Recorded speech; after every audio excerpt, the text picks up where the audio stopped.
দর্শকবৃন্দ, আজ আমরা শুনব এক মহাশক্তির উদয়, দেবী দুর্গার জন্ম আর মহিষাসুরের বিরুদ্ধে তার অতুলনীয় বিজয়ের কাহিনী। এক সময় স্বর্গলোকে অশান্তি নেমে আসে। অসুররাজ মহিষাসুর ব্রহ্মার বর পেয়ে ৩ লোকে অপ্রতিরোধ্য হয়ে ওঠে। দেবতাদের পরাজিত করে স্বর্গ দখল করে নেয় সে। মহারাজ ইন্দ্রের সিংহাসনে বসে মহিষাসুর উচ্চ হাস্যে বলে, এখন থেকে স্বর্গ, মর্ত, পাতাল সবই আমার। পরাজিত দেবতারা ব্রহ্মা, বিষ্ণু ও মহেশ্বরের কাছে ধরণী কাঁপানো আরতি নিয়ে পৌঁছান। দেবতারা বলেন, প্রভু, আমাদের বাঁচানোর মতো শক্তি আমাদের নেই। এমন এক শক্তির প্রয়োজন যিনি এই অসুরকে দমন করতে পারবেন। তখনই ঘটল অভূতপূর্ব ঘটনা। ব্রহ্মা, বিষ্ণু ও মহেশ্বর ৩ দেব নিজ নিজ অন্তর্নিহিত তেজ প্রবাহিত করা শুরু করেন। সেই তেজ যখন একত্রিত হল, তখন এক জ্যোতির্ময় রূপ জন্ম নিল, এক দেবী, দশভুজা দেবী দুর্গা। তার দেহে দেবতাদের শক্তি, অস্ত্র, আশীর্বাদ সব এক হয়ে প্রকাশ পেল।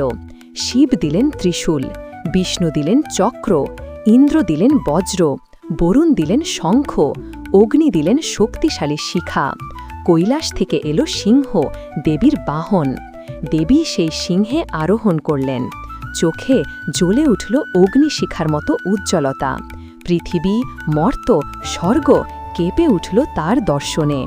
মহিষাসুর অধর্মের শক্তিতে উন্মত্ত হয়ে দেবীর আগমন শুনে উচ্চ হাস্যে বলে, আরেক দেবতা নাকি মৃত্যু?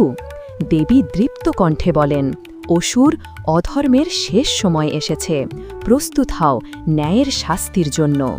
শুরু হল অমর যুদ্ধ। মহিষাসুর কখনো গরু, কখনো মহিষ, কখনো সিংহ, কখনো মানুষ বারবার রূপ বদলে দেবীর আক্রমণ এড়ানোর চেষ্টা করল। কিন্তু দেবী দুর্গা প্রতিটি রূপের সঙ্গে সমান শক্তিতে লড়লেন। চক্রের ঝলক, ত্রিশূলের আঘাত, ধনুকের তীর আকাশে আগুনে পরিণত হল। অবশেষে মহিষাসুর আবার মহিষ রূপে দাঁপিয়ে উঠল।